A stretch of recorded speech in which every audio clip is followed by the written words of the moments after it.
नमस्कार, मी सुलेखा तळवलकर. दिल के करीब अग्ग आणि आहो मध्ये तुमचं अगदी मनापासून स्वागत करते.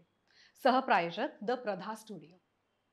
लोणकर आणि दळवी म्हणून त्यांनी आपली ओळख जपली तर आहेच, तरी सुद्धा त्यात कोणताही व्यक्ती स्वातंत्र्य किंवा महिला मुक्ती वगैरेचा आव नाही. तो त्यांच्या जगण्याचा एक भाग आहे. एकत्र जगताना दोघांनी आपापली वेगळी अशी ओळख जपलीच आहे. हे फार कठीण नाहीये. ते त्या दोघांच्या इतक्या वर्षांच्या सहजीवनाकडे बघून आपल्याला कळतंच. सो हे सगळं बरोबर आहे की नाही हे त्यांनाच विचारूया थेट. भेटूया माझ्या लाडक्या प्रतीक्षा लोणकरला आणि प्रशांत दळवी यांना.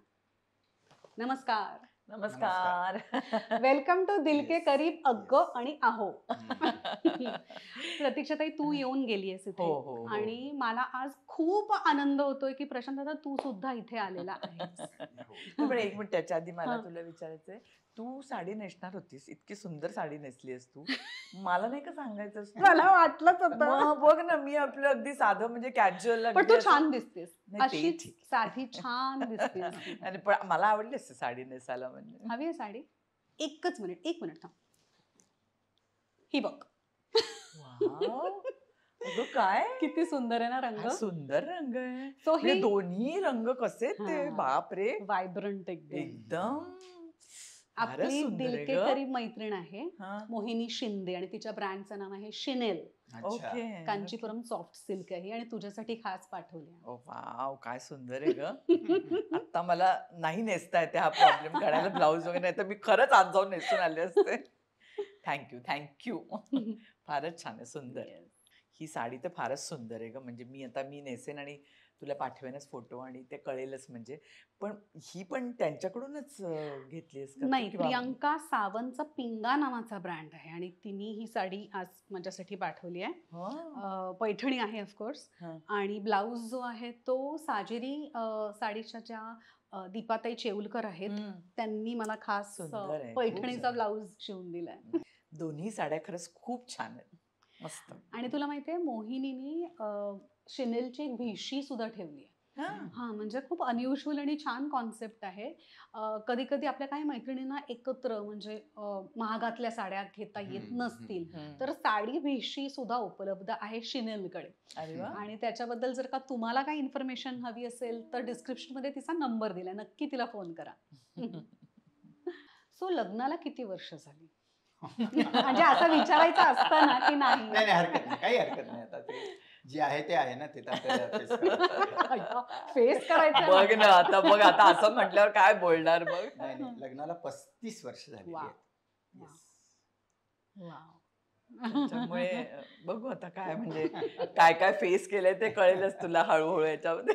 बरं, आपण जेव्हा तरुण असतो आणि आता लग्नाचं वय असतं तेव्हा आपला नवरा कसा असावा किंवा आपली बायको कशी असावी याबद्दल काहीतरी कल्पना किंवा संकल्पना असतेच ना. सो तुम्हाला काय वाटलं होतं किंवा असा कधी विचार हो. केला होता का मुळात? नाही, गंमत अशी झाली की असा विचार जेव्हा आपल्या मनात सुरू होतो, कारण अगदी कॉलेजमध्ये वगैरे असताना आपण लग्नाचा वगैरे फार विचार नाही, करत नाही, बरोबर. थोडासा उत्तरार्धात करतो. हम्म, हम्म, हम्म. तेव्हाच प्रतीक्षा भेटली. हा. त्याच्यामुळे एक कल्पना चित्र कुठेतरी रंगवलंय आणि मग प्रतीक्षाला त्याच्यात फिट केलंय हा, हा. असं नाही. हा. तर प्रतीक्षा भेटली आणि माझं कल्पना चित्र वा. निर्माण झालं असं मला वाटतं. वा. आणि माझ्या बाबतीत मला असं वाटतं की एकतर प्रशांतमध्ये आणि माझ्यामध्ये जवळजवळ 7 वर्षाचं अंतर आहे आमच्यामध्ये. हम्म, हम्म, तर मी फारच म्हणजे जेव्हा आम्ही लग्नाचं ठरवलं त्यावेळी मी खूपच लहान होते, म्हणजे मी हम्म. 11वीत होते. आणि त्यामुळे हा जसं म्हणतो तसं की म्हणजे असं काही आपला जोडीदार कसा असावा, पार्टनर कसा असावा याच्याबद्दल विचार केलाच नव्हता काही. म्हणजे तो दुरान्वयही तो विचार नव्हता. म्हणजे पण तेव्हा असं प्रतीक्षाला चिडवायचे, म्हणजे नंतर आमचे मित्र चिडवायला लागले की तुझा बालविवाह ठरलेला आहे. बालविवाह झाला म्हणून. पण म्हणजे त्यामुळे उलट समोर व्यक्ती आली आणि तीच आवडली आणि तीच आपली लाईफ पार्टनर झाली, हम्म. असं काहीसं उलट याच्या बाबतीत झालं. त्याच्यामुळे चित्र आम्ही रंगवण्यापेक्षा त्या माणसाकडे बघूनच ते चित्र रंगवलं गेलं असं म्हणू शकतो आपण. हम्म. त्यामुळे फार काही असं बापरे तो कसा, असे जे असतात ना की तो उंच असावा, तो हँडसम आणि तो असे कधी काही विचार आलेच नाही. ते यायच्या आधीच आमचं ठरलेलं होतं लग्न म्हणजे. हम्म. पण तरी सुद्धा म्हणजे हे झालं दिसण्याबद्दल किंवा हम्म. पण आपला नवरा कसा असावा, त्यांनी बरोबर. आपल्यासाठी काय काय करावं, अशा काही अपेक्षा असतात किंवा हम्म. बायको कशी हो, असावी. अगदी बरोबर आहे. सो त्या सगळ्यामध्ये तुम्ही एकमेक फिट झालात का? होय होय होय. नाही, हे अगदी म्हणजे सांगायला आवडेल की जसं ही म्हणाली की 11वी-12वी जेमतेम होती हम्म. आणि स्त्री नावाची आमची एकांकिका होती, त्याच्यात ती काम करत होती आणि त्या निमित्ताने आमची ओळख झाली, चांगल्या सतत भेटी होत राहिल्या वगैरे वगैरे.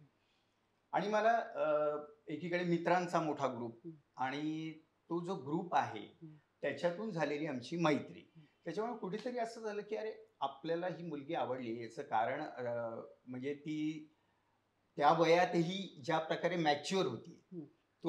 ती मॅच्युरिटी मला आवडली बेसिकली. आणि ती हम्म. ऑर्गनाइज्ड होती. हम्म. बेसिकली ती मेरिटमध्ये आलेली आहे 10वीला हम्म. आणि तरीही ती नाटक करायला आमच्या ग्रुपमध्ये आली. हम्म. तिला बहुतेक घरच्यांना तर वाटलं असेल की IAS वगैरे व्हायचंय, पण एकदा नाटकाचं तुला माहिती आहे की किडा एकदा चावला आपल्याला की दुसरं काही सुचत नाही. तसं आम्ही खूप वेळ सगळेजण चंद्रकांत कुलकर्णींच्या घरी जमायचो. हम्म. आमचा अड्डा असायचा हम्म.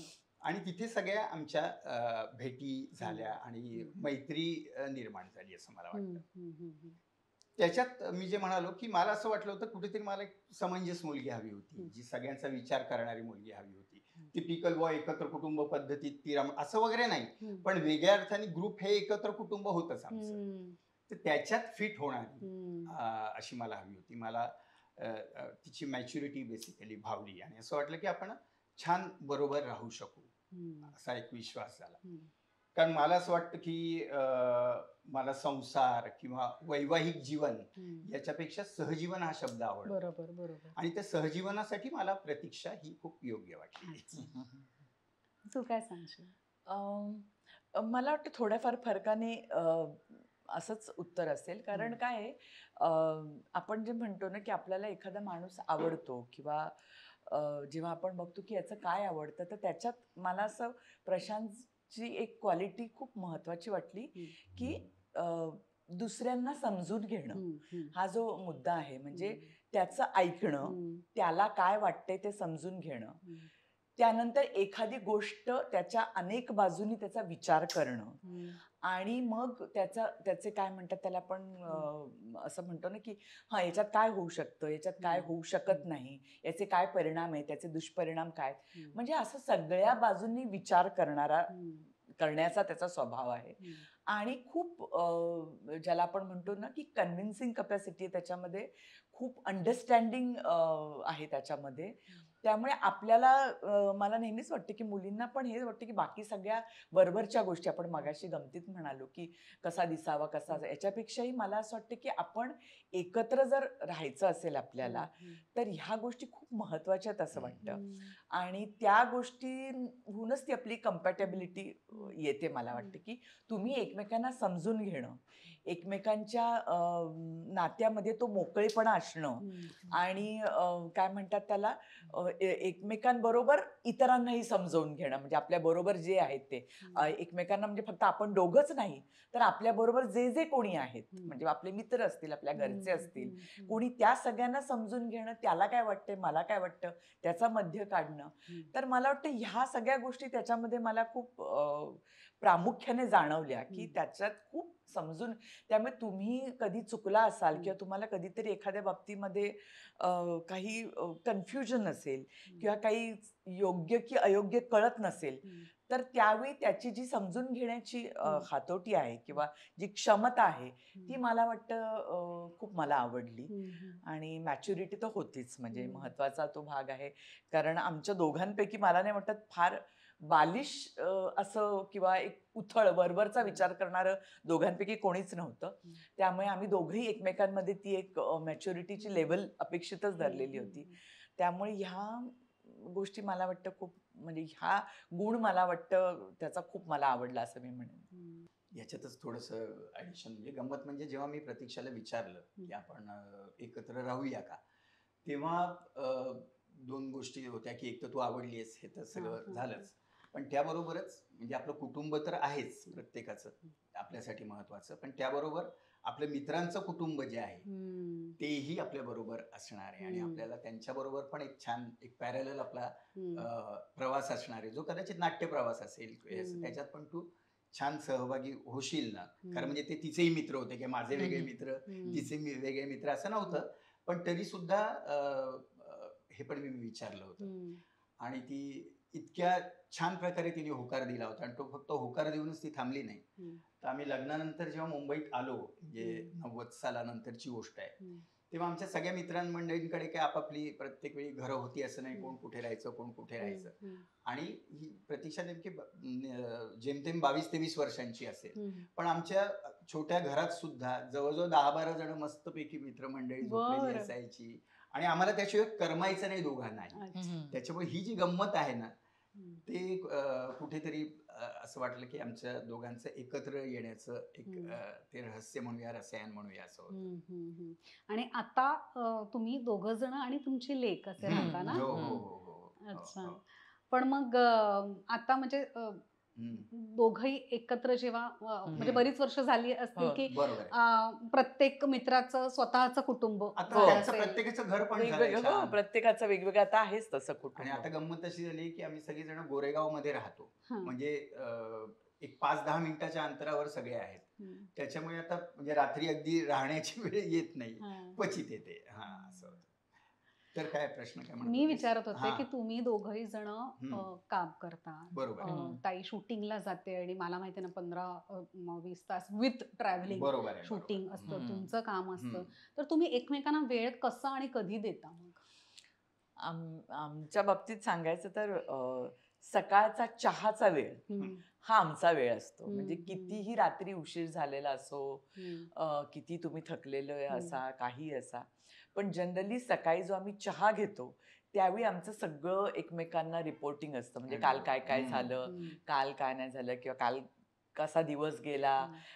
कधीतरी काहीतरी आपल्याला वाईट असा अनुभव आलेला असतो, कधीतरी खूप आनंददायी असा अनुभव असतो, कधीतरी फ्रस्ट्रेट झालेलो असतो, काही व्हॉट एव्हर, म्हणजे जे काय असेल ते शेअर करणं, तो आमचा टी टाइम ज्याला म्हणतो तो आमचा शेअरिंग टाइम असतो. त्यामुळे तो ज्याला आपण म्हणू की म्हणजे दिवसभरामध्ये म्हणजे असं आपण काम करताना आणि हे करताना आपण एकमेकांशी फोनवर बोलत असतो, सांगत असतो काय किंवा आता काय झालं काय नाही वगैरे, पण तो that time is very special. मला असं वाटतं की तो खूप महत्वाचा वेळ आहे आणि तो आम्ही जनरली नाही मिस होऊ देत. Correct. आणि तर तो जर नाही झाला तर आम्हाला चुकल्यासारखं वाटतं, कारण तो की आम्ही ऍडजस्ट पण कसा करतो. बसा म्हणजे हा तो साधारणतः ऍडजस्ट करतो की मग ठीक आहे तुझं तू उठतीयस का, तोपर्यंत मी हे करून घेतो, मग चहा घेता येईल आपल्याला बरोबर, असं ते करून आम्ही ऍडजस्ट करतो आणि तो वेळ अगदी एकमेकांना आणि देतो. पण मला गंमत वाटते की म्हणजे कॉलेजमध्ये असताना कॅन्टीन होतं हां, सगळ्यांचं हां. गप्पांचं ठिकाण. हां. आता घर हे म्हणजे टी हाऊस आहे ते. हां. ही एका सोफ्याच्या बाजूला बसली, मी बसलो अच्छा. आणि मस्त आम्ही सगळ्या विषयावर गप्पा मारतोय. म्हणजे अगदी आपल्या कुटुंबापासून ही म्हणाली तसं पेपर वाचलेला असतो, पेपर मधल्या घटना असतील, पाहिलेले कोणताही नाटक विषय असेल, वर्ज्य नाही सिनेमा त्याला. असेल, सगळ्या मित्रमैत्रिणींच्या हे असतील, काय काय कोणाचं चाललंय याच्याबद्दल असेल,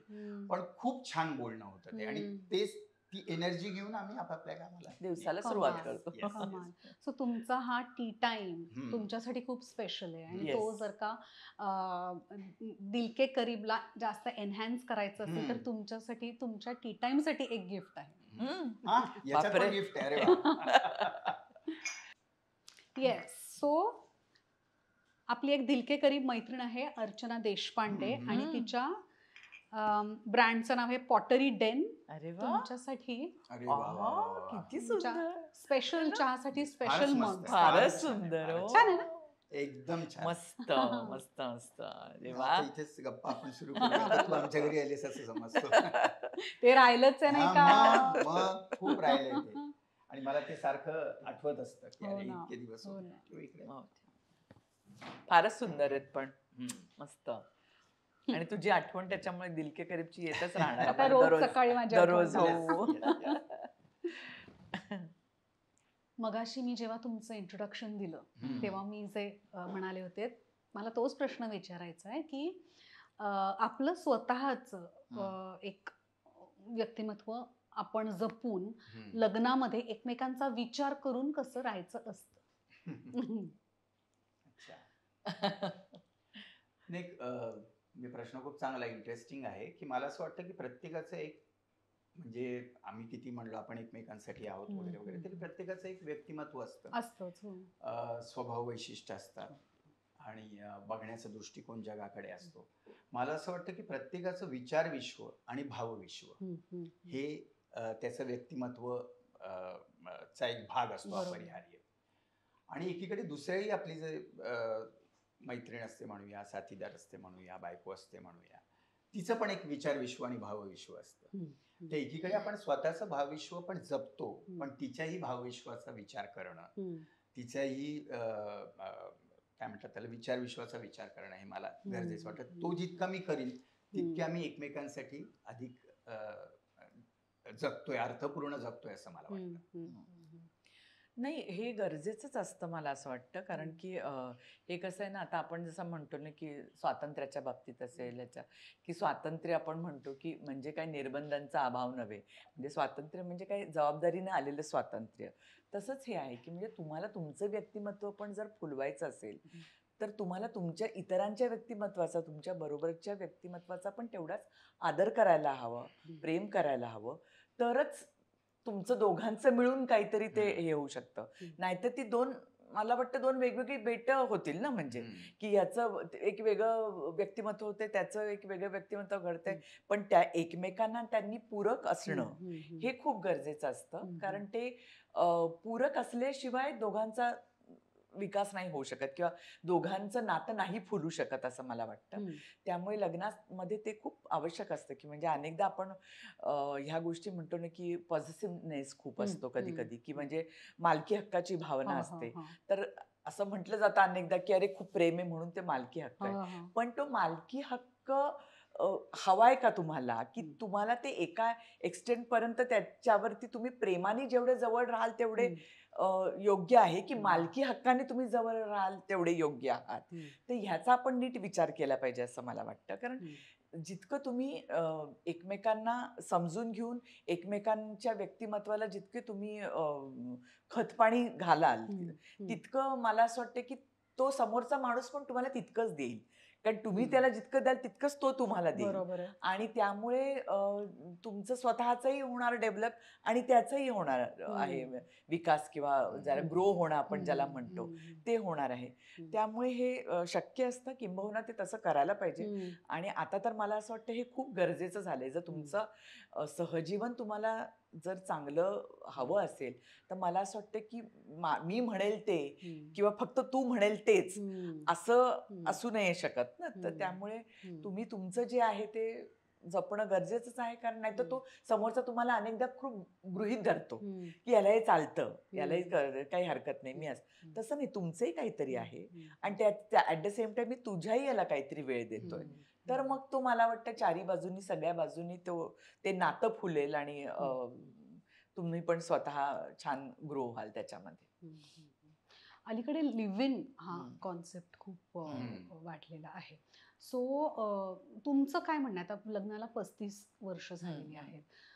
खूप छान संसार करताय. मी स्वतः जवळून बघतेय तुम्हा दोघांना इतकी वर्ष. सो लग्न करणं गरजेचंच असतं का?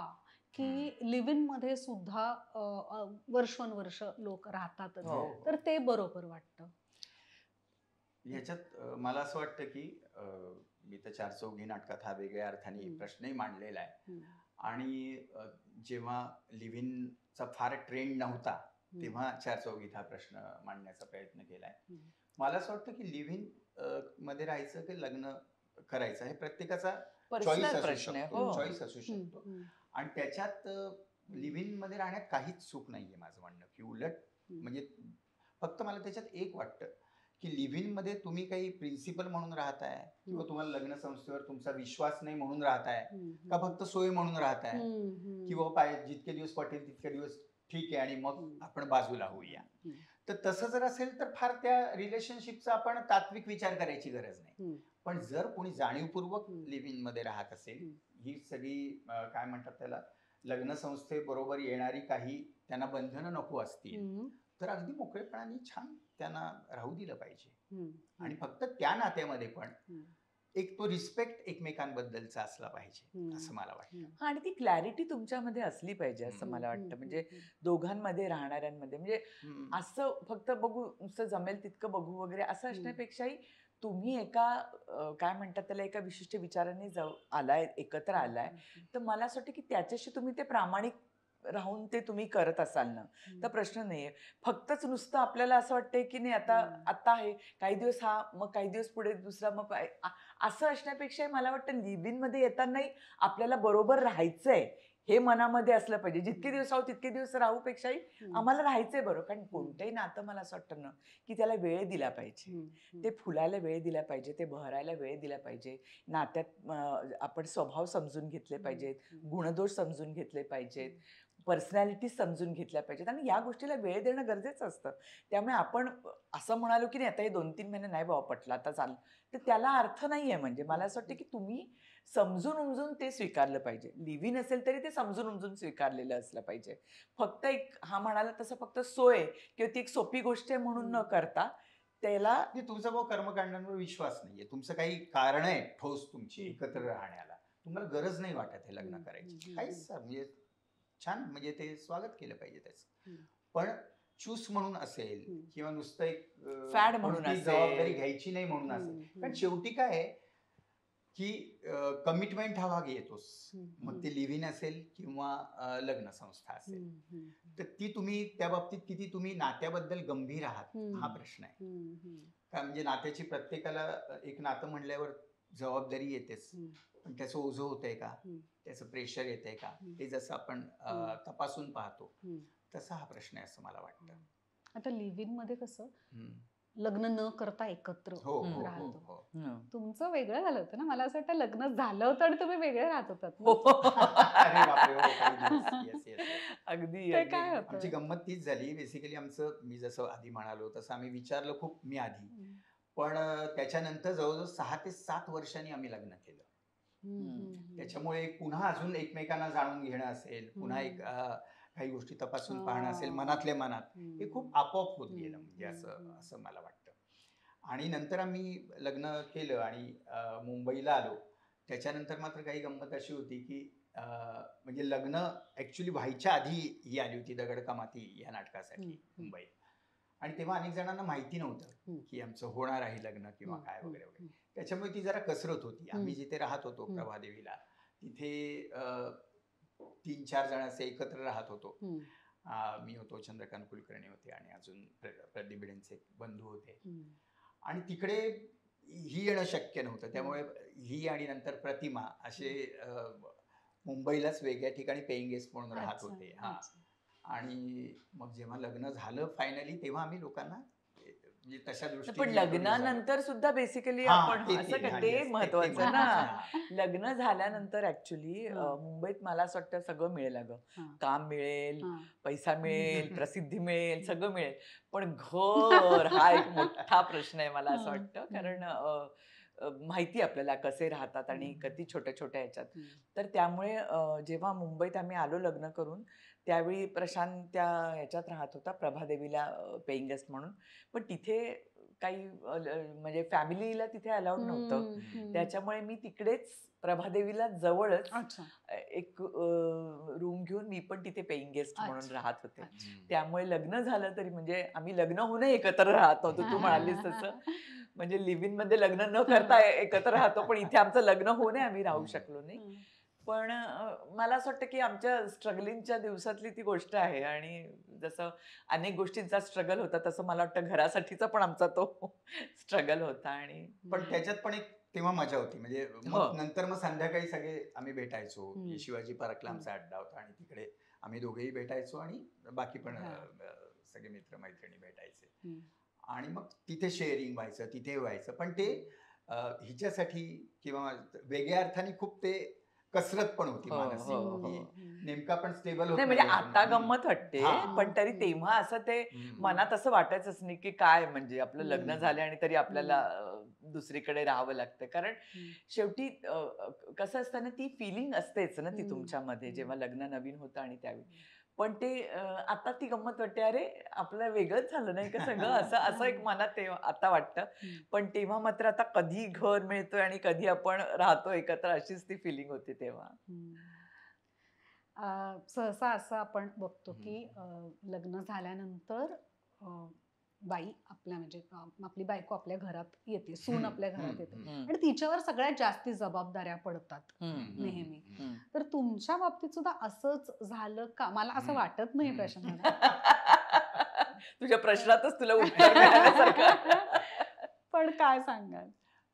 म्हणजे आता बोलून बघते म्हणजे जुळतंय का याच्यात, रिलेट होत आहे का? गंमत अशी आहे की आम्ही सगळे स्त्री वगैरे एकांकिका करत होतो आणि त्याच्यामुळे स्त्रीवादी विचारांशी खूप एक जवळून ओळख झाली होती. आम्ही त्याचे 100 प्रयोग केले वगैरे वगैरे वगैरे. आणि त्या अर्थाने स्त्रीमुक्ती यात्रेच्या निमित्ताने खूप या चळवळीत काम करणाऱ्या माणसांशी जवळून ओळख झाली आणि तो विचार हळूहळू डेव्हलप होत गेला. पण असं झाल्यानंतर पण लग्न झाल्यानंतर एक नकळत घरातल्या कामाची विभागणी झाली, पण ती अशी काटेकोर वृक्ष नव्हती.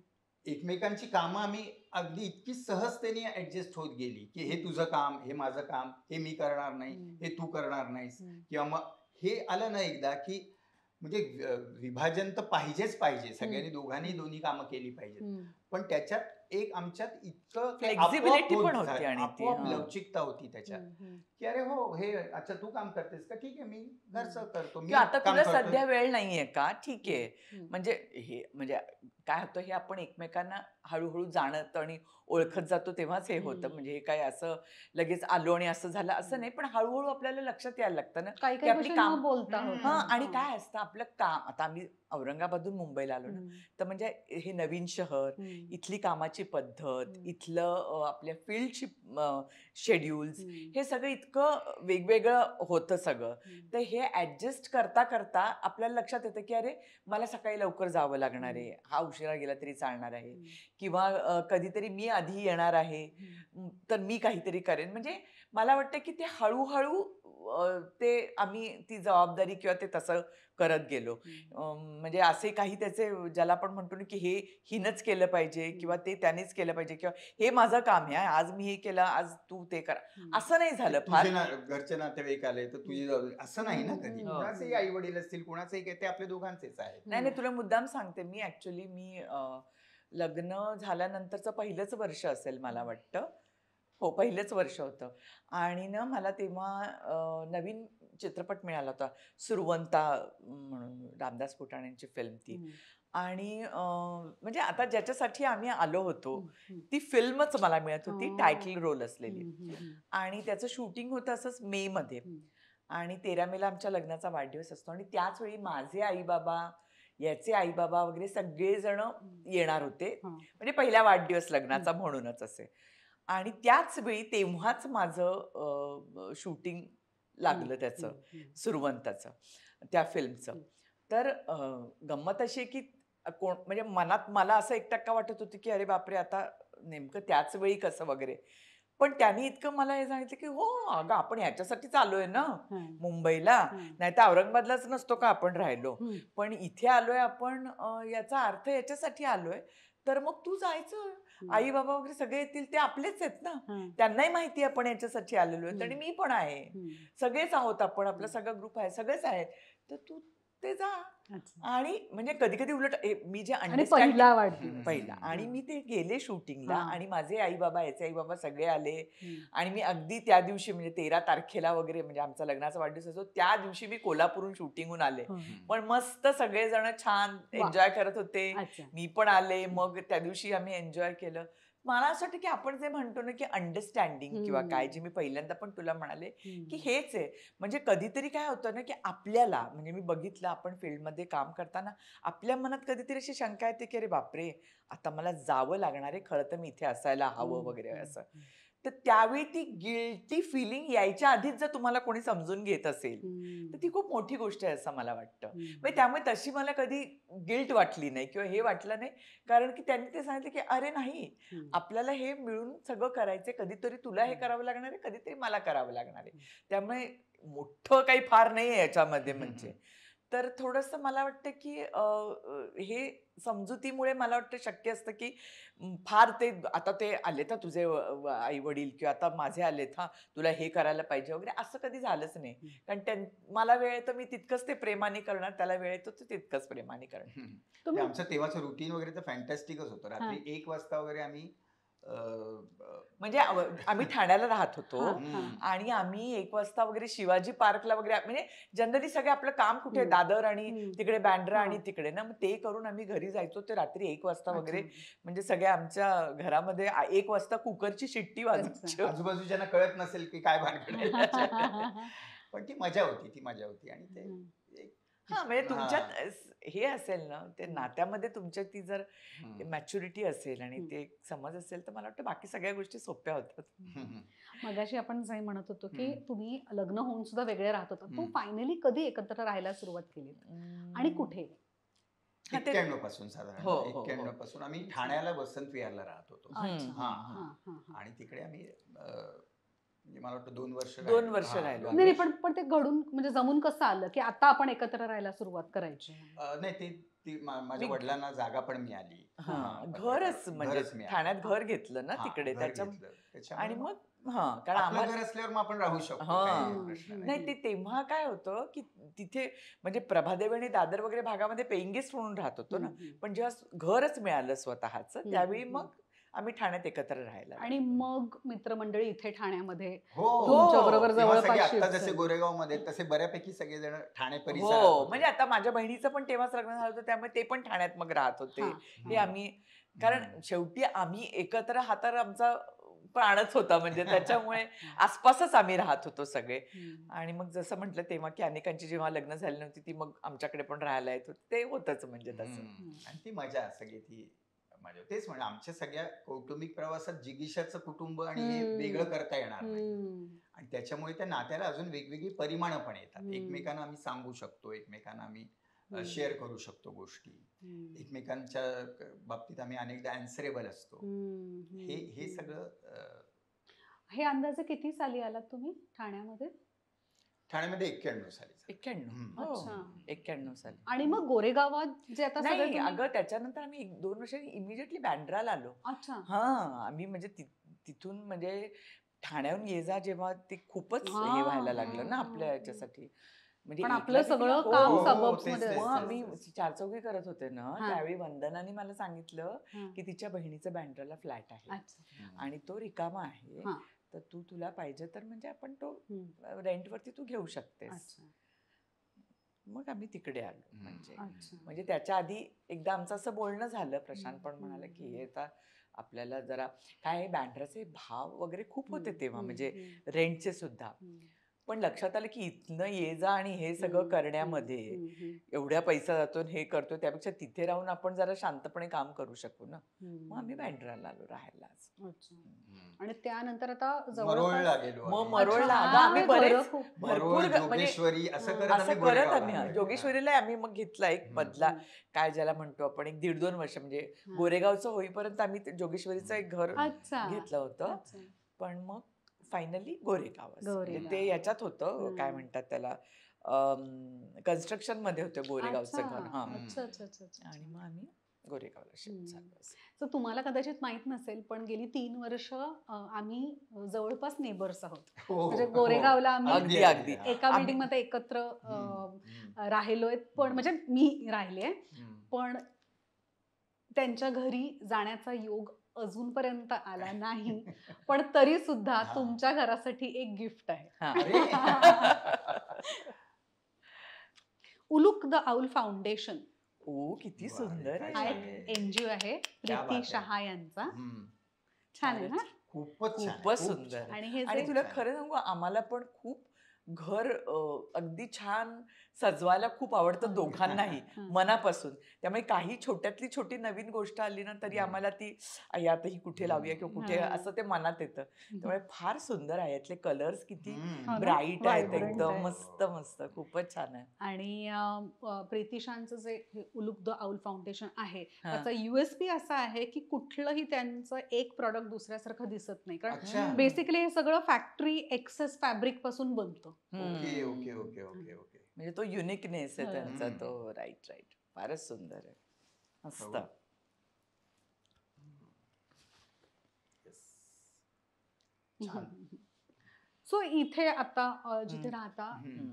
तिथे मला माहितीये, आता कळलंच आहे मला की सकाळचा चहा चहा. हो. म्हणजे टी Tea टाइम time. तुमच्यासाठी Yes. खूप Yes. महत्वाचं हम्म, असतं. हम्म, हम्म. पण आवडता कोपरा कोणता? सांगा कोपरा कोणता? कोपरा मला आमचा जो सोफा आहे त्याच्या एका साईडला बसून म्हणजे सगळं खिडकी, बघायला. हा काय झालं हॉलची आमचं, खिडकी हा, तिथे? हा. ऍक्च्युली समोर गच्ची आहे आमची. ती खूप तुझी छान दिसते. तू जिथे राहतेस हा, ना, हा, राहत होतीस हा. म्हणजे तिथे जी खिडकी आहे ना, तिथे आमचं ते फ्रेंच विंडो आहे. म्हणजे फ्रेंच हा. विंडो म्हणण्यापेक्षा मला छोटी टेरेस आहे अरे अगं. हो का? छोटी टेरेस आहे, त्याच्यामुळे ना पूर्ण ओपन येते म्हणजे. ओ, आणि तो मग तिथे जायला ऍक्सेस आहे? हो, हो, हो, हो. टेरेसच आहे ना मला. अच्छा. एका रूमची टेरेस आहे वा म्हणजे वा ती. वा वा. तर त्याच्यामुळे त्याच्याच एक सुंदर बुद्धाची मूर्ती आहे. अच्छा. टेरेस त्याच्यामुळे वरती. तिकडे त्या कोपऱ्यात बसून पाहायला खूप छान वाटतं. दगडाची मूर्ती हो. का? हो, अच्छा. म्हणजे मोठी खाली आहे. आपलं हे आहे लॉन असल्यासारखं आणि वर हम्म. बुद्धाची मूर्ती आहे. त्या त्याच्यामुळे सोफ्यावर बसून त्याच्याकडे बघणं म्हणजे वा वा वा वा. हात ए, म्हणजे मी का नाही आले मग तुझ्या घरी? पण आता ये, आता ये, आता ये, आता आता ये. ते आता आता ये. खरंच शांत व्हायला लागेल. बुद्ध हो, बघायला. हो, Yes, येस yes, येते yes, येते. yes. सो तुझ्या या टेरेससाठी हम्म. आपली आणखीन एक दिल के करीब मैत्रीण आहे, कल्याणी मोडक. त्यांचा ब्रँड आहे क्रिएटिव्ह माइंड्स, आणि दगडात मूर्त्या बनवतात, अरे, दगडात अय्या. वस्तू बनवतात. आई ग, ते म्हणजे दिल के करीबचा परिवार म्हणजे खूपच मोठा हो, दिसतोय खरंच आणि खूप सगळ्या मोठा हातून आहे. म्हणजे छान छान गिफ्ट देत आहेत. हो हे बघ ना. तुझ्यासाठी, म्हणजे हे तर मला माहित नव्हतं ना, हो. टेरेस आहे आणि दगडी मूर्ती आहे वगैरे. तुळशी वृंदावन. आई ग, अरे. काय सुंदर आहे. छान दिसेल तिथे. हो, म्हणजे फारच काय छान. अगं, आमच्या याला फारच छान आहे. ते तसं हेच आहे ना, सेमच. Same texture, same. टेक्स्चर सेमच आहे. चौरंग आहे. वाव, फार सुंदर आहे ग. पाट. हम्म. बघ पाटी आहे, किती मस्त आहे ना. आणि हे याच्यावर चौरंगावर ठेव. हो, थांब. बापरे. गोड आहे. फारच गोड आहे. अक्षरशः म्हणजे मी म्हणजे तुला टेरेस म्हणाले ना, म्हणजे त्याच्यात तो जो बुद्ध आहे त्या सगळ्यालाही खूप छान.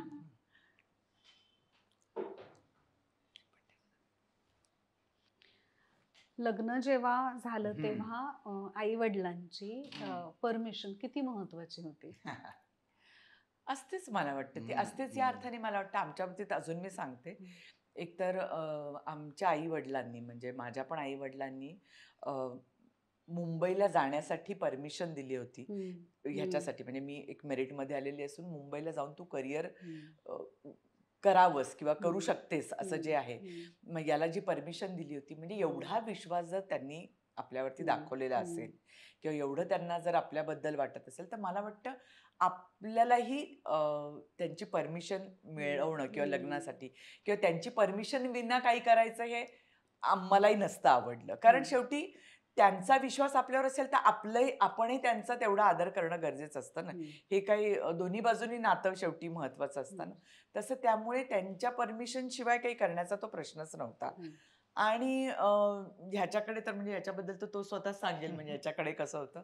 पण त्यामुळे मला असं वाटतं की म्हणजे त्यांनी ती दिली हा त्यांचा काय म्हणतात त्याला आपण म्हणू शकतो की मोठेपण असं नाही मी म्हणणार, पण त्यांनाही कुठेतरी असं वाटलं की अरे हे जे होतंय ते चांगल्यासाठीच होतंय आणि ह्याला आपण नाकारण्याचं काही कारणच नाहीये. त्याच्यामुळे त्यांनी पण ती परमिशन दिली, पण त्यांची परमिशन असणं हे गरजेचं होतं हे निश्चित महत्वाचं. हो. आणि आता ही म्हणते ना, त्याच्यातली थोडासा अंडरलाईन करतो काही भाग, की आत्ता आपण बोलतोय पण ही गोष्ट होती जवळजवळ म्हणजे 87-88 सालातली गोष्ट असेल ही. आणि औरंगाबाद सारख्या शहरात होतं. आणि या प्रतीक्षा आणि प्रतिमा या दोघी म्हणजे मेरिट स्टुडंट्स, मी मगाशी जसं म्हणालो तसं. आणि आता एक नाट्यक्षेत्र जे आहे ते किती अस्थिर आहे सगळं आपल्याला माहितीच आहे. आणि त्यावेळी तिकडून मुंबईला येणं आणि तेव्हा तर आमच्या डोळ्यासमोर काहीच नव्हतं ना, की सिनेमा, मालिका वगैरे या सगळ्या काही गोष्टीच नव्हत्या. आपल्याला फक्त नाटक चांगलं करायला यायचंय एक नोकरी घेऊन. तर अशा अस्थिर क्षेत्रात त्या काळी जे डॉक्टर होऊ शकतात किंवा IAS होऊ शकतात अशा मुलींना अ, 2 नाटक करणाऱ्या लोकांना देणं देणं म्हणजे देणं हा हो शब्द हो नाही चुकीचा आहे. कळलं मला. हा. पण ते नातं मान्य करणं हम्म, मग आपण हे हम्म, खूप त्यावेळी अवघड होतं. हम्म, पण प्रतीक्षाची आई पण जे आहेत आणि प्रतीक्षाचे वडील डॉक्टर होते, आई शिक्षिका होती. हम्म. आणि तिने हे सगळं नातं आमचा ग्रुप सगळं समजून घेतलं. आणि त्यावेळी म्हणजे मी लोकसत्तात त्यावेळी जॉब करत होतो. मला आठवतं की हिचे आई वडील आणि हिचे मामा मुंबईहून आले होते बोलायला. तर पगार सांगताना सुद्धा म्हणजे अरे काय सांगायचा असा प्रश्न होता म्हणजे नुकतंच त्यावेळी. तो लोकसत्तात नोकरी घेऊन इकडे मुंबईला आला हा. होता ना, म्हणजे पुढे नाटकच करायचं होतं. पण सुरुवात आपण आपल्या म्हणजे काय एक म्हणतो आम्ही त्याला, ठरवलं होतं की म्हणजे नुसतंच स्ट्रगल करायचं नाहीये, विथ नोकरी यायचं सुरुवातीला, नाहीतर मग ते स्ट्रगल फार विचित्र होतं. तर तसं नाही काही- विचित्र म्हणण्यापेक्षा टिकत नाही फार ना. हम्म. कारण एकदा तुमची आर्थिक चणचण सुरू झाली की मग तुमचे सगळे इमले कोसळायला लागतात. मग आपल्याला वाटतं की कधी अरे कधी तडजोड तडजोड भीती करण्याची वाटते. भीती असं वाटते. आपल्याला काही हां. करायचं नव्हतं. आणि त्याच्यामुळे त्यांचा निर्णय खूप महत्वाचा होता असं मला वाटतं. आणि त्यांना आम्ही सगळं सांगितलं. पण त्या पण कसं एक 5-7 वर्ष सगळे आमची मैत्री बघत होते आणि त्याच्यातही संयम होता. म्हणजे आता माझं आणि प्रतीक्षाचं पण 7 वर्ष होतं.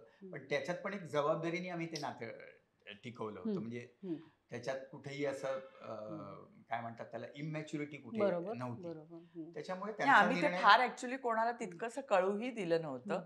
कारण आमचं म्हटलं ना, तसं मी मागे पण बोलले असेल, मला आठवत नाही. पण आमचा 13-14 मुलींचा ग्रुप होता, जो स्त्री म्हणून एकांकिका आम्ही करायचो. तर असं आम्हाला त्यावेळी वाटत होतं की अरे आपलं जर कळलं की आपल्या दोघांचं लग्न झालंय, तर तिकडे सगळ्यांच्या घरी वाटेल की अरे बापरे, हा लग्न जमवण्याचा ग्रुप आहे की काय. आणि आपल्या मुलींना कोणी पाठवणार नाही त्या ग्रुपमध्ये.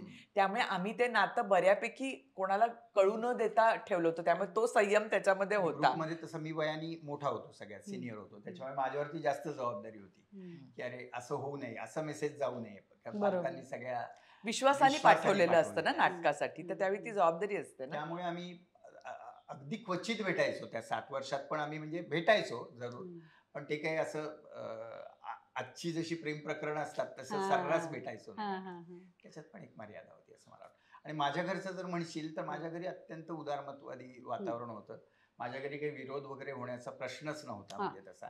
त्यामुळे मला अजिबात टेन्शन नव्हतं. माझे वडील असतील, आई असेल किंवा माझा भाऊ वहिनी असतील, हे सगळे मोकळ्या विचारांचे होते. माझ्या भावाचाही म्हणजे प्रेमविवाह झालेला होता. माझे वडील सामाजिक कार्यात असल्यामुळे त्यांनी आता असंख्य असे आंतरजातीय विवाह वगैरे पण केले होते. प्रशांतच्या वडिलांचा पण प्रेमविवाह त्या काळात त्या काळात म्हणजे त्याच्यामुळे यांनी प्रेमविवाह केला नसता तर तर नवल त्यांना होतं. धक्का बसला असता हो, किंवा वाईट काय वाटलं तू असतं. असं केलं असतं त्यांनी. त्यांना वाटलं असेल एखादं की यांचा अजून काहीतरी विरोध वगैरे पाहिजे होता, तर त्यांना थ्रिल वाटलं असतं.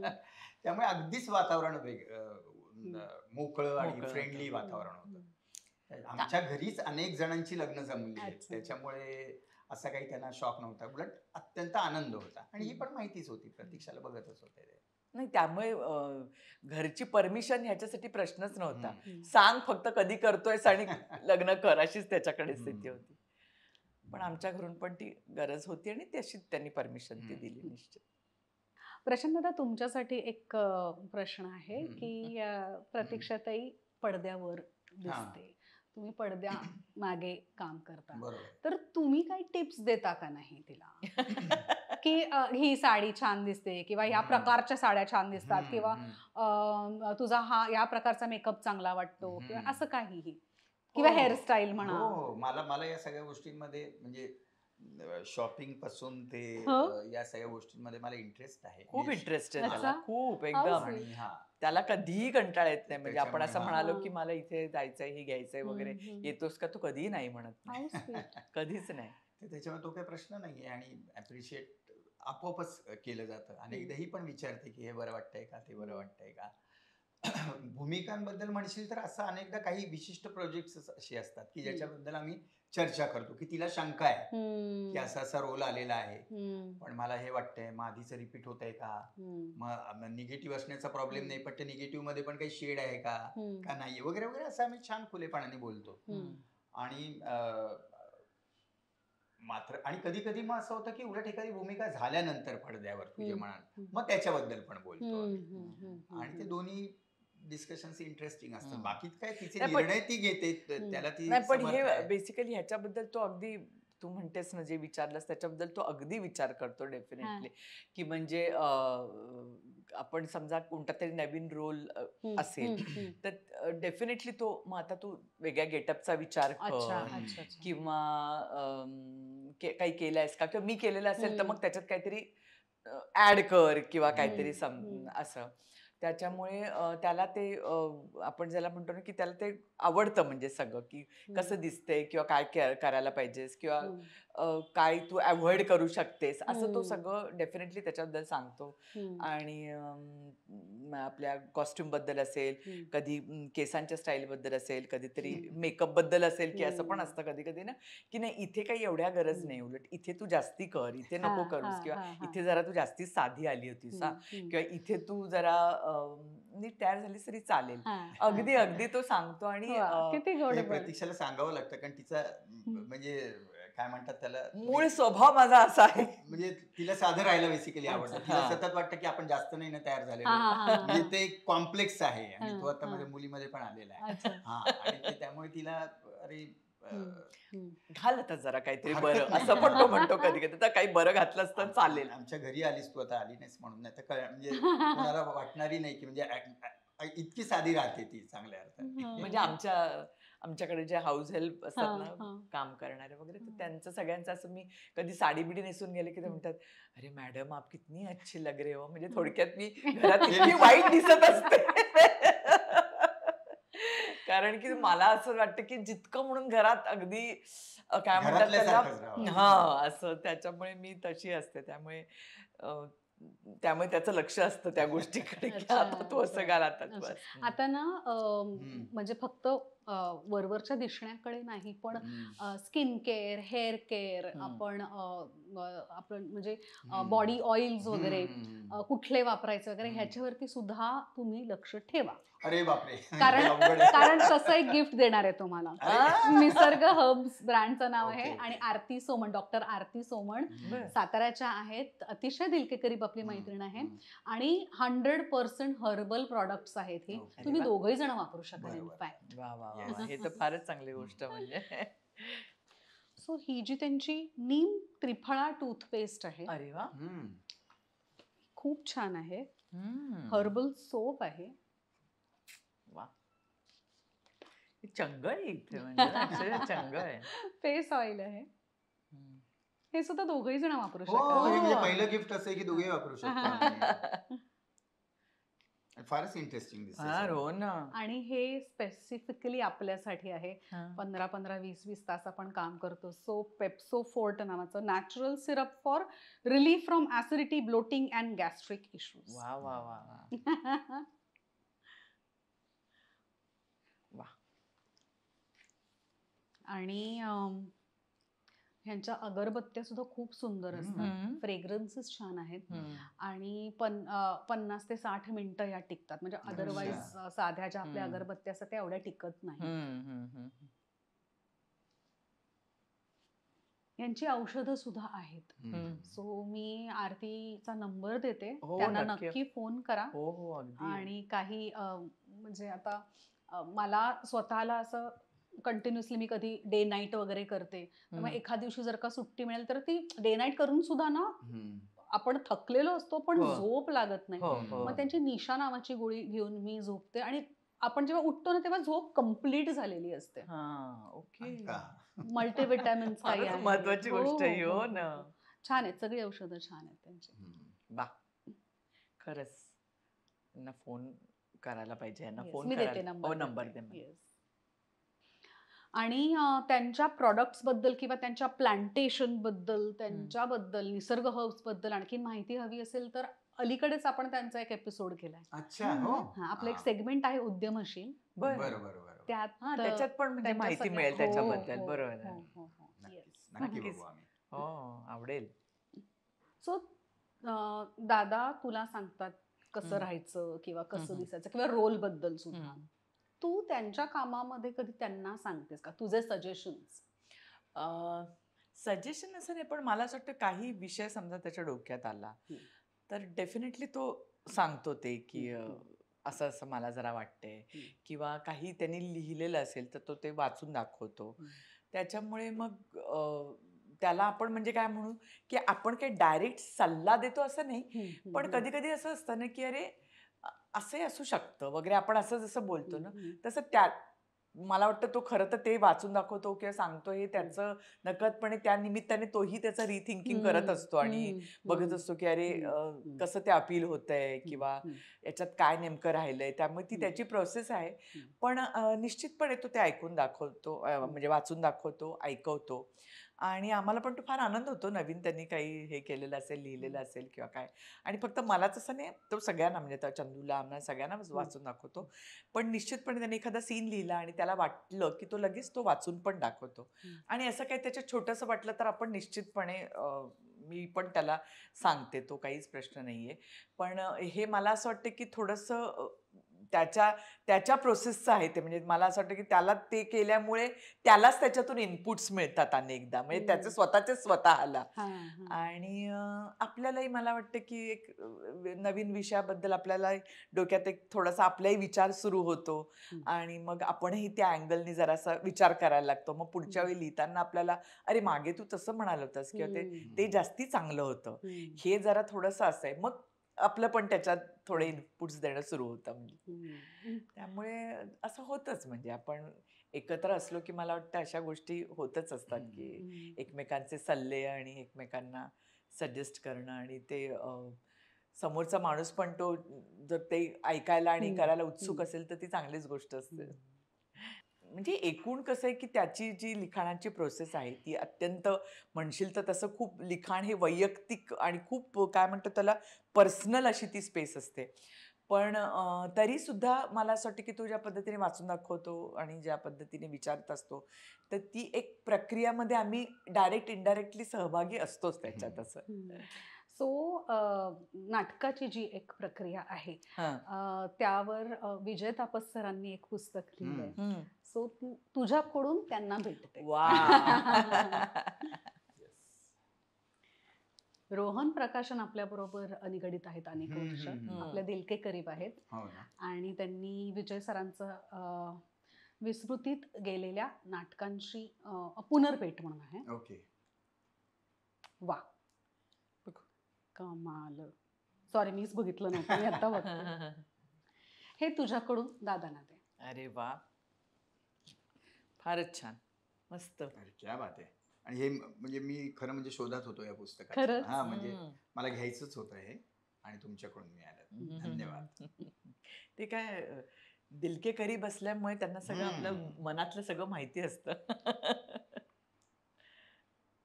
मला वाटतं लोकसत्तात पण याचा कॉलम आला होता. आणि RDK 20 हा जर का कुपन कोड दिल के करीबच्या सगळ्या प्रेक्षकांनी वापरला तर रोहन प्रकाशनच्या सगळ्या पुस्तकांवर त्यांना 20% डिस्काउंट आहे. अच्छा. Okay okay okay. वा, चांगलं आहे.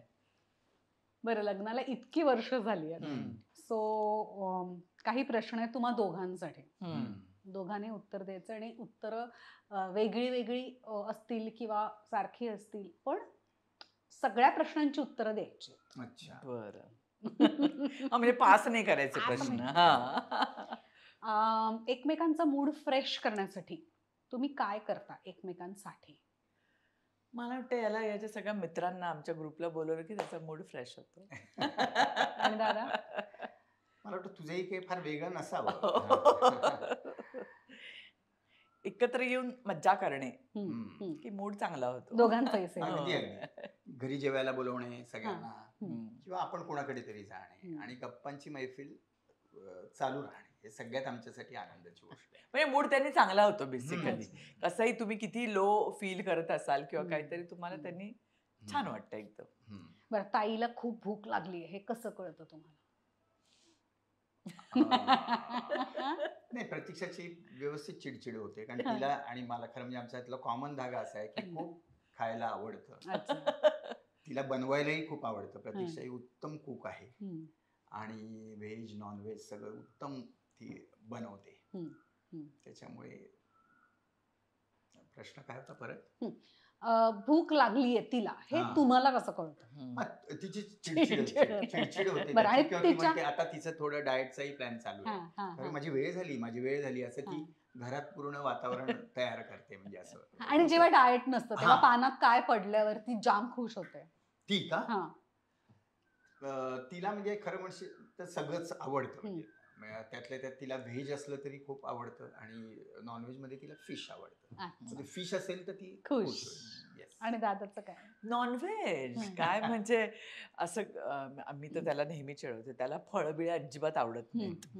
आणि आपण कधी समजा असं संध्याकाळी विचार केला की चला आता कलिंगड कापूया आपण, आणि म्हणजे मी त्याला प्रत्येक वेळी विचारते असं वगैरे की बरं आता तू घरी आहेस, मी कलिंगड कापू का? तर तो एक तर काहीतरी वेगळीच कारण सांगतो. आत्ताच अगं गेले आत्ता खाल्ले. कसं आत्ताच पाणी प्यायलंय ग, कलिंगड कसं खाणार?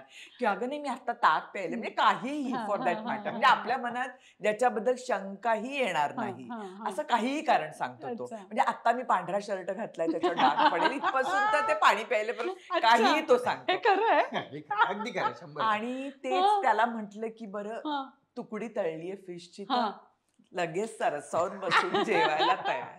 त्यामुळे नॉनव्हेज मुळे त्याचा मूड कधीही असा होऊ शकतो, आणि ते पानात पडलं की म्हणजे त्याच्यात काही म्हणजे मटण चिकन फिश काही म्हणजे तू काही म्हण, आणि त्याच्यात त्याचा वेगवेगळे भेदभाव नाही, काय भेदभाव. नॉनव्हेज. त्याच्यात सगळं काय म्हणतात त्याला, जितक्या म्हणून व्हरायटी असतील तेवढ्या आम्हाला त्या आवडतील. त्यामुळे मी त्याला नेहमी म्हणते की पपई किंवा कलिंगडाची अशी फोड देण्याच्या आधी प्रत्येक वेळी म्हणते हा एक तुकडी दिली तर खाशील ना तू बरोबर, असं ते, कारण ते आहेच आहे त्याचं म्हणजे. आणि तेच आता रुंजीत उतरलंय मुख्य म्हणजे.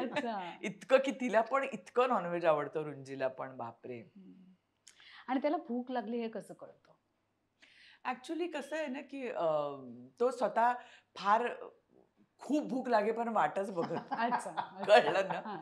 त्याचं हे वैशिष्ट्य आहे की त्याला तू म्हणजे आपलं कसं होतं बघा, म्हणजे मी खाल्लं समजा, आणि त्याच्यानंतर समजा कोणीतरी असं आलं आणि म्हणाले की जरा माझाही टेस्ट करून बघ, तर माझं एकदा असं होतं की नाही आता नको, आता मी जरा जेवले ना. याला एकतर याचा स्वभाव दुसऱ्यांना दुखवायचं नाही असाही असल्यामुळे असेल किंवा काही, पण त्याला दुसऱ्यांनी आणलं आणि त्याने मी विचारलं की तू टेस्ट करशील का, तर तो म्हणेल ठीक आहे थोडं खाऊन बघतो मी, असं त्याचं आहे. माहिती त्याच्यात ते माणसाला दुखवायचं नाही हेही असतं, पण बेसिकली त्याला असं काही वर्ज नाही की हे आता खायचं नाही किंवा हे करायचं नाही वगैरे. हा त्याच्यामुळे, आणि तसं त्या सीताफळ आहे आवडतं, पण अरे बिया आहेत किती अडथळे आहेत त्याच्यात. पण फिशचा काटा चिंबोरी काढताना नाही प्रॉब्लेम, तसं नाही, तो अडथळा नाही वाटत आवडलं. तर त्याच्यामुळे तसं आहे त्याचं की त्याला तो इतकी भूक लागे पण वाटच बघत नाही. त्याच्या आधी जे शक्य असेल ते तो खाऊन मोकळा होतो. म्हणजे आपण कधी कधी नाही मला ते नाही खायचंय आता, मला हे खायचं, तसं त्याचं काही नाही. नो भेदभाव, सगळं त्याला. त्यामुळे तो भूक लागायच्या आधीच त्याचं म्हणजे ती लागणारे म्हणण्याच्या आधीच त्याचं सुरू होतं, त्यामुळे त्याच्यावरून फार चिडचिड नाही होत. म्हणजे आवडतं पुस्तक कोणतं तुझं आणि तुमचं? म्हणजे त्याचं मी सांगायचं की माझं त्याने सांगायचं? हा, अच्छा अच्छा, ओके ओके. प्रशांतचं लाडकं म्हणजे त्यांनी लिहिलेलं असलं पाहिजे असं नाही? असं काही नाही. त्याचं ऍक्च्युली मला वाटतं आता अलीकडे मी म्हणू शकेन सेपियन्स हे त्याचं खूप आवडलेलं त्याला पुस्तक आहे.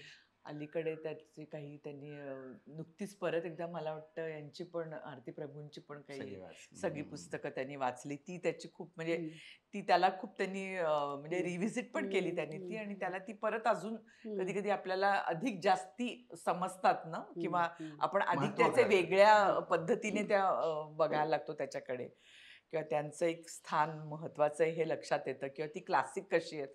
त्यामुळे त्याला अलीकडे ती पण खूप आवडलेत पुस्तकं. प्रतीक्षाला या दरम्यान म्हटलं तर म्हणजे त्या पुस्तकाला पण आता काही वर्ष झालेली आहेत, पण असंच सांगू शकतो मी, अनुनाद खूप आवडलेला आहे. खोपकरांचा, अरुण खोपकरांचा अनुनाद खूप आवडलेला आहे. आणि आता या दरम्यान असं झालं की बरीचशी चांगली आत्मचरित्र किंवा नाट्यचरित्र पण आली ना, ती पण वाचतोय, त्याच्यात पण रमून जाते ती.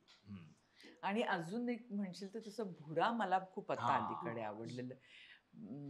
बाविस्कर म्हणून, शरद बाविस्कर, त्याचं भुरा म्हणून पुस्तक ते खूप त्या आवड. पुस्तकाने म्हणजे असं हेच केलं, झपाटले पण अच्छा. म्हणजे ते त्याला पण अगदी 2-3 वर्ष आली. पण मी आता थोडी रिकामी असल्यामुळे माझं जरा आता थोडस हम्म. वाचन त्या चालू दृष्टीने आहे. सुरू झालं. हा ताईला राग आलाय हे कसं समजतं तुम्हाला?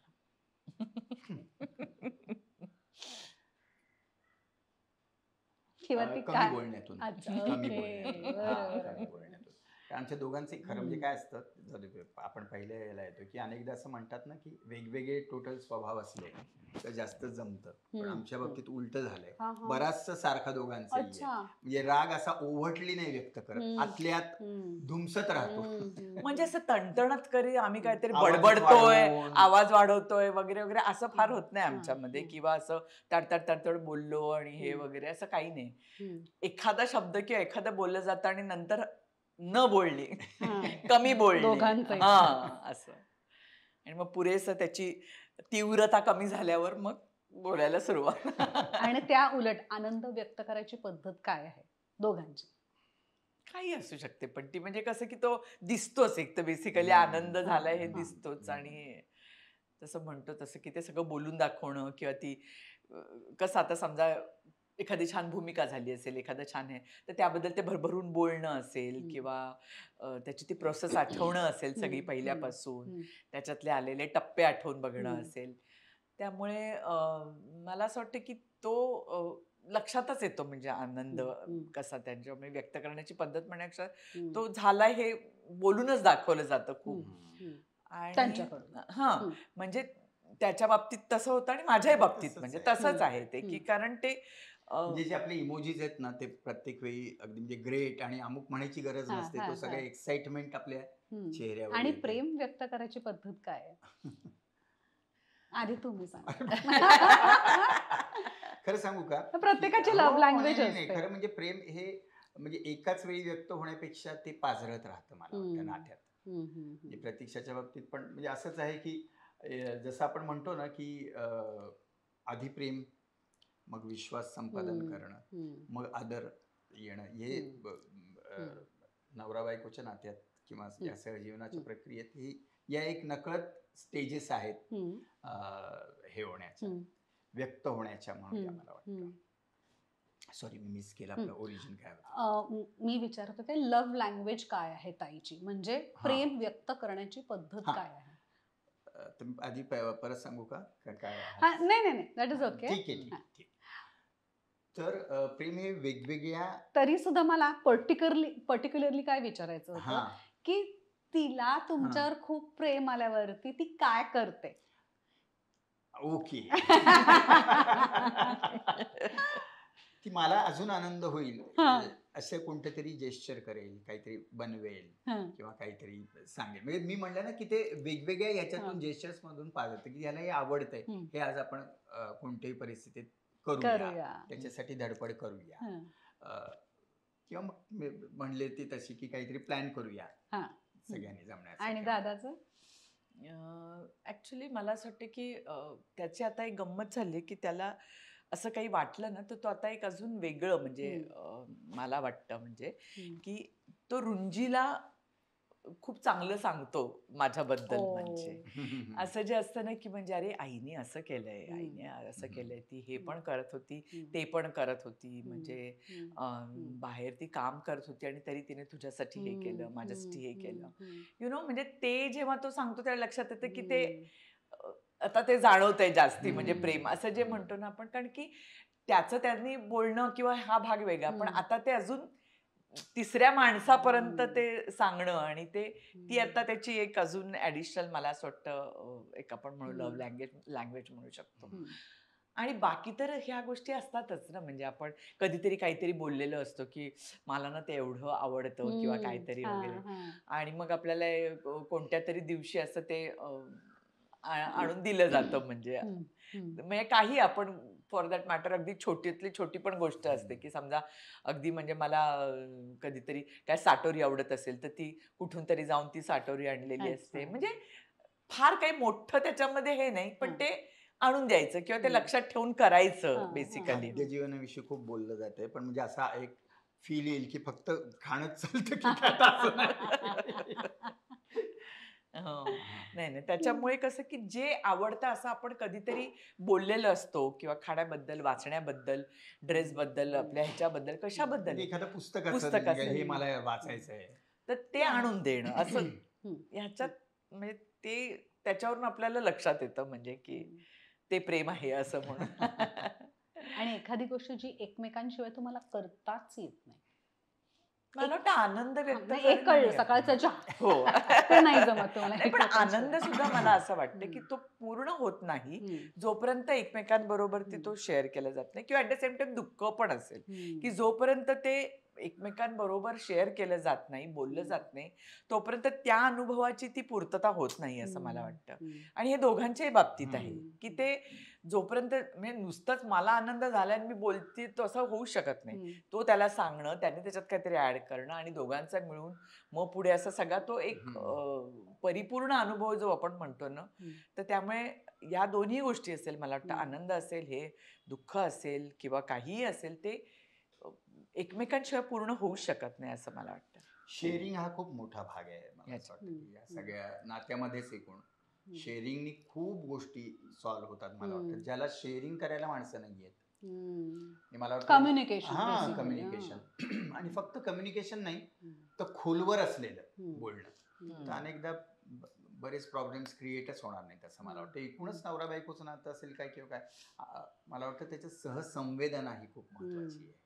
ती जर सहसंवेदना असेल तर त्या नात्याची ऊब जी असते ती सगळी राहते. नाही, कारण अनेकदा तू बघशील ना, बायकांचं पण म्हणणं काय असतं की हा मला वेळच देत नाही, हा मला हे जे असतं ना, तर मला वाटतं की ती 5 मिनिटं असतील, म्हणजे असं आता आपण टी टाइमचं बोललो की 5 मिनिटं असतील सकाळची, पण त्याच्यात तुम्ही एकमेकांशी बोललात की तुम्ही निर्धास्त होऊन बाहेर काम करता. म्हणजे त्यामुळे ते शेअरिंग हे सगळ्या रिलेशनशिपचं मला असं वाटतं की आहे तो, की ते जर तुम्ही केलं तर मला नाही वाटत की तुम्हाला आपण कुठेतरी लेफ्ट आउट आहोत किंवा आपल्याकडे लक्ष नाहीये किंवा असं कधी वाटणार नाही मला वाटतं.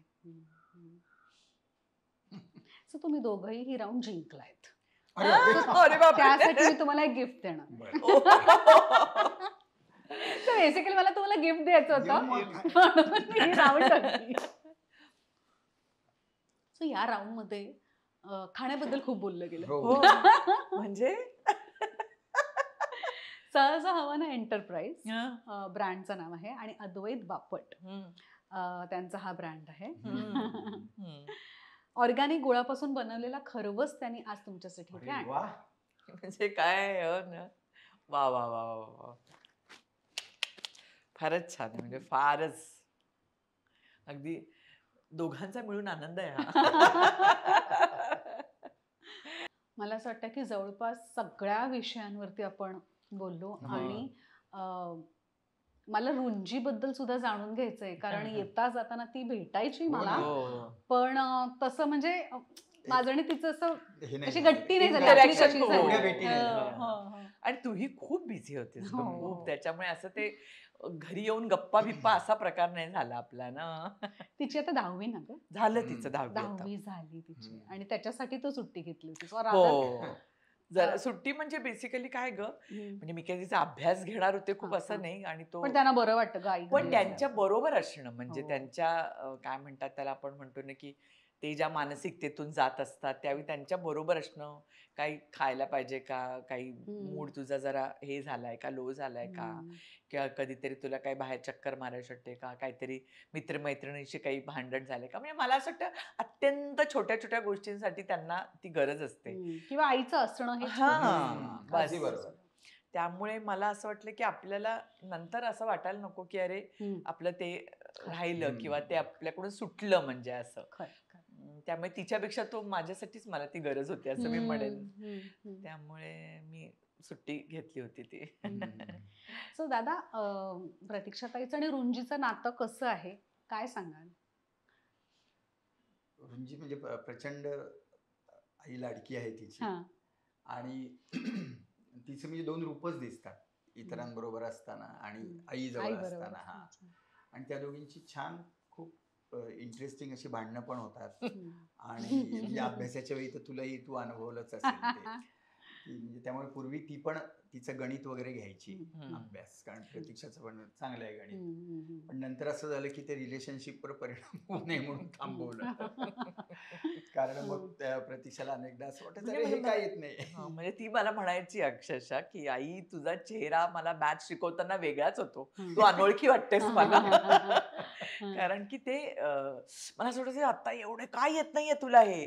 मग मला असं एकूण ते आता आपलं फारच व्हायला लागलं, आपण थांबावं इथेच म्हणून मी थांबले सरळ. म्हटलं अच्छा. तू शिक दुसऱ्याकडून, मी नाही तुला हे करत म्हणून. आणि म्हणजे तिला आता आईनी बाहेर जायची तर लहानपणापासून सवय आहे, म्हणजे कामासाठी, शूटिंगसाठी, अमुक अमुक. पण येण्याची ती वाट बघत असते. मग ती फोन करते, तुला किती वेळ आहे, मग कधीतरी 12:30 पर्यंत थांबणं, 1 वाजेपर्यंत रात्री थांबणं, असे हे असते. आणि त्यांचं खूप छान रिलेशनशिप आहे, म्हणजे जशी असायला पाहिजे तशी आहे. एकदम घट्ट रिलेशनशिप. आणि वडिलांचं आणि मुलीचं नातं जास्त घट्ट असतं आईपेक्षाही असं म्हणतात. जे मी हो. माझ्या घरात सुद्धा बघते.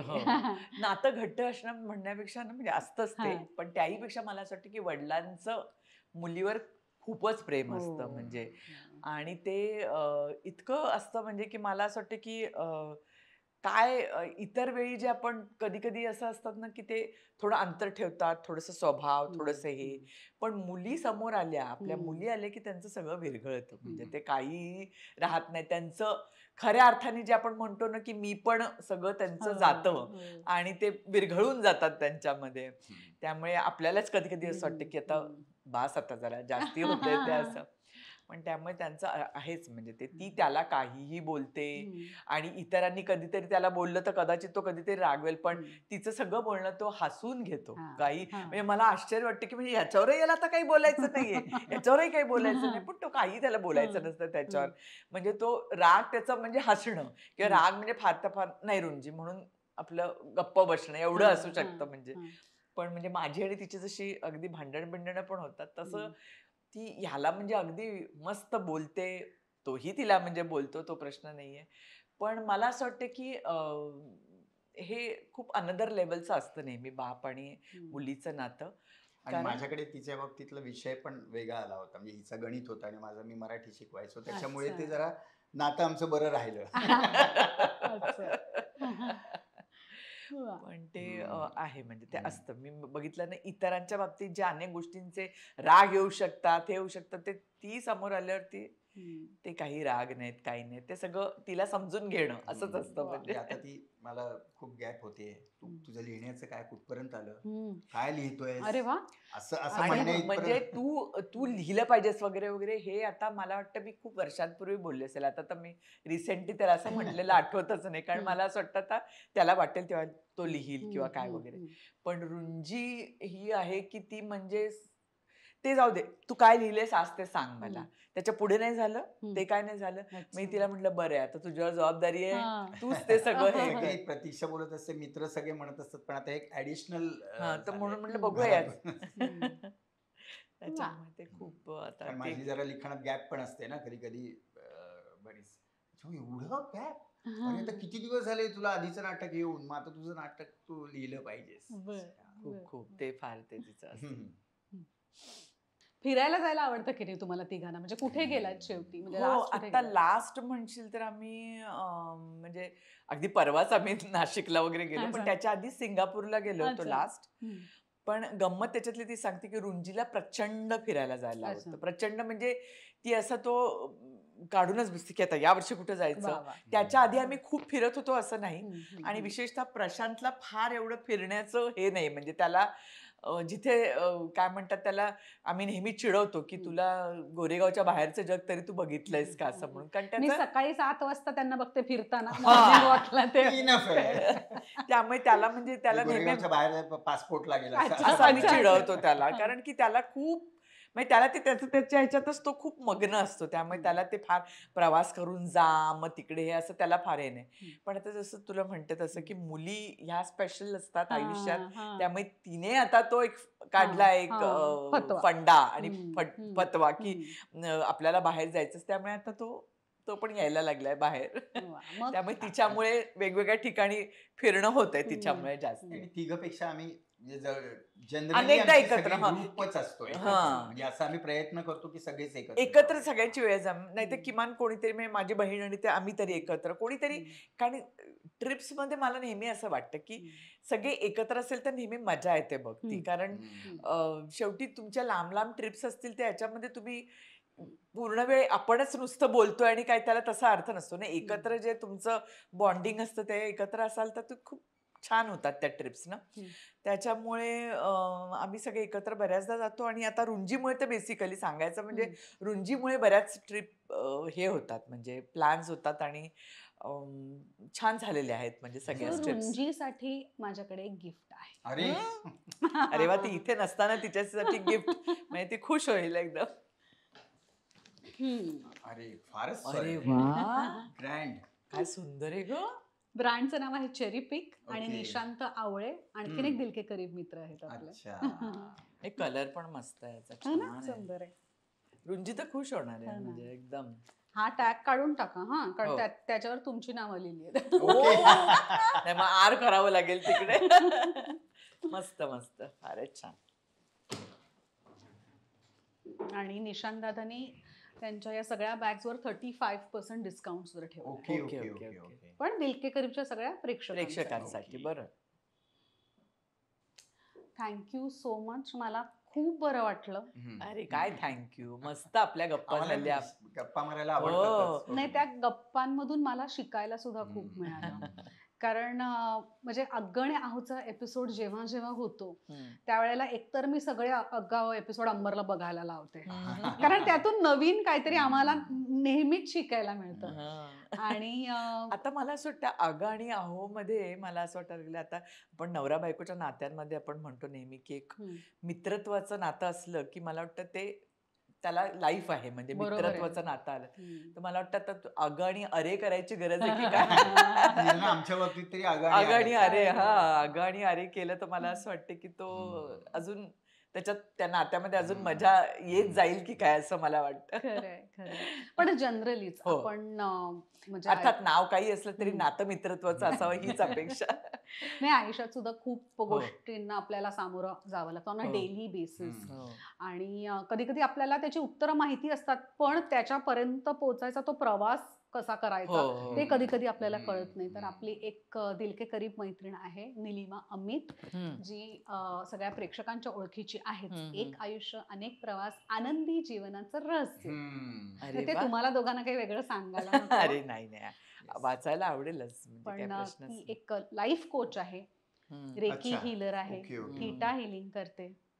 आणि बेसिकली जे काही प्रॉब्लेम्स आपल्या आयुष्यामध्ये येतात ते कसे सोडवत सोडवत पुढे जायचं ह्याचे टूल्स तिने दिलेत ह्यात. Okay, okay. अरे वा. कसं डील करायचं त्याच्याशी म्हणजे मुख्य ना. वा, मस्त. So once again thank you. अरे आम्हाला पण खूप मजा आली. मजा आली. मी तेच म्हटलं ना, तुझ्याशी बोलताना मला नेहमीच हे वाटतं की असं नॉर्मली आपण भेटल्यावर बोलू तसंच तू याच्यात बोलतेस. आणि म्हणूनच मला वाटतं दिलके करीब असतेस तू. थँक्यू. आणि तुम्ही सगळेजण ऑलवेज पाहत राहा दिलके करीब, अग्ग आणि आहो.